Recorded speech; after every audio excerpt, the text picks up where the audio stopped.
Assalamu alaikum. I am Munafar Shafi, Senior O-Level Islamiyat teacher. Today's quick revision topic is the persecution of the early converts. These quick revision topics are very helpful. They save you a lot of time. They help you revise your topics before your test and before your exams. Please take full advantage of these topics. For this, subscribe my channel and hit the like button. If you want to help your friends, share these videos with them. A 10-mark question about the topic is: the Muslims in Makkah faced a lot of hostility after the Prophet began preaching openly. Describe the persecutions against the followers of the Prophet at this time.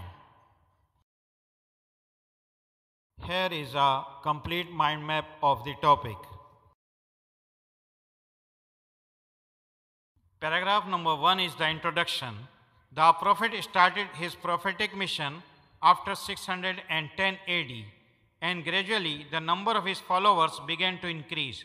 However, when he addressed the Makkans from the Safa hill, they rejected his offer of accepting Islam and gradually turned violent against him and his followers. Paragraph number 2 is about the persecution. Initially, the poor and the unsupported people embraced Islam, but slowly some well-off Makkans also became his followers. The Quraysh became furious on the growth of Islam. They targeted the poor Muslims and unleashed a campaign of inhuman persecutions that got intensified with the passage of time.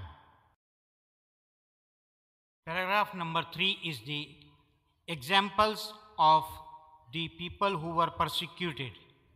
Hazrat Bilal, the Negro slave, was tortured by his cruel master Umayyah bin Khalaf. He used to tie hands of Hazrat Bilal and made him to lie on the scorching desert sand with a heavy rope on his chest. He was pressed hard to abandon the new faith, but Hazrat Bilal remained unshaken. Another poor convert, Hazrat Ammar bin Yasir, was also subjected to torture. He was made to lie on the burning sand and was beaten so mercilessly that he became unconscious. His parents were also tortured repeatedly. His mother Sumayya was killed in a painful way, while his father Yasir also died of prolonged sufferings. Hazrat Khabbab bin Arak was made to lie on red-hot iron. Paragraph number 4 gives further examples. Hazrat Suhaib Rumi, a freed slave of Abdullah bin Judan, embraced Islam on the influence of Hazrat Ammar bin Yasir. He too was tortured so much that he fell unconscious. Later, he tried to migrate to Medina, but the Quraysh asked him to give all his property to them, to which he consented. Hazrat Abu Fukhera, a slave of Safwan bin Umayyah, had embraced Islam with Hazrat Bilal. His master tied his legs with a rope and asked people to drag him away and make him lie on the burning sand. On the way, Safwan saw a dirty insect and asked Abu Fukhera to declare it his god, but he refused. Then he was strangulated so hard that the people thought he was surely dead. Hazrat Lubaina was a slave girl of Hazrat Umer.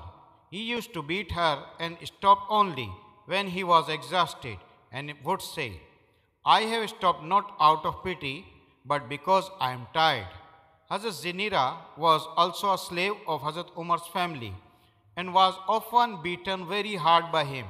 She was blinded by torture inflicted by Abu Jahl.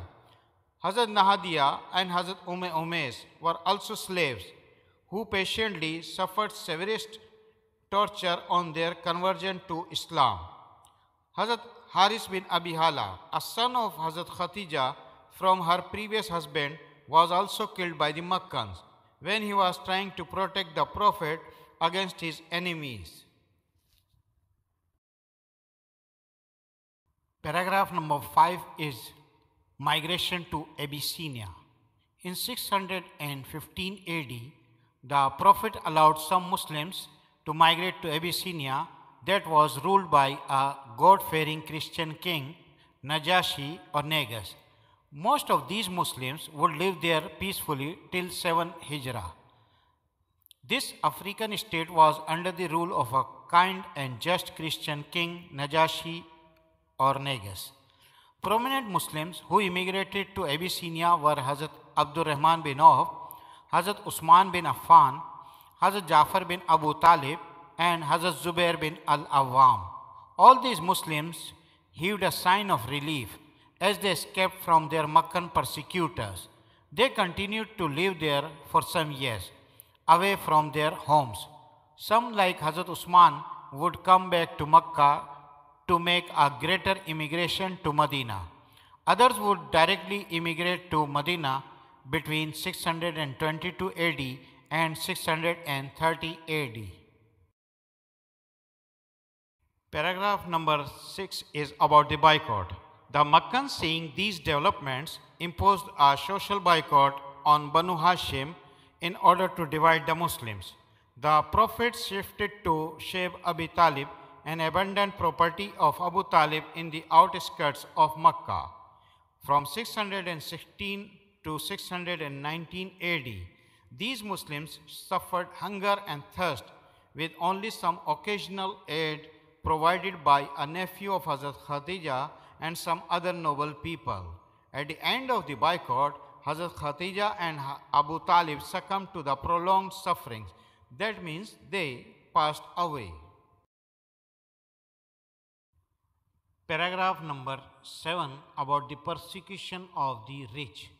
It is to be noted that the Meccans did not spare even some of the rich people like Hazrat Talha, Hazrat Usman, and Hazrat Abu Bakr. Hazrat Usman was tied up with ropes by his uncle and beaten. Hazrat Abu Bakr was dragged along by his beard when he had rushed to rescue the Prophet from Meccan chiefs.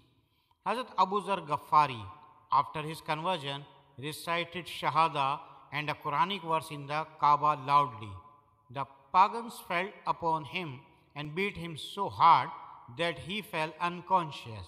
Prominent Meccan chiefs who took the lead in persecutions were Abu Jahl, Abu Lahab, Abu Sufyan, Walid bin Mughira, Utbah, Sheba, and Suhail bin Amr. All of them, however, were unsuccessful in their mission of stopping the growth of Islam.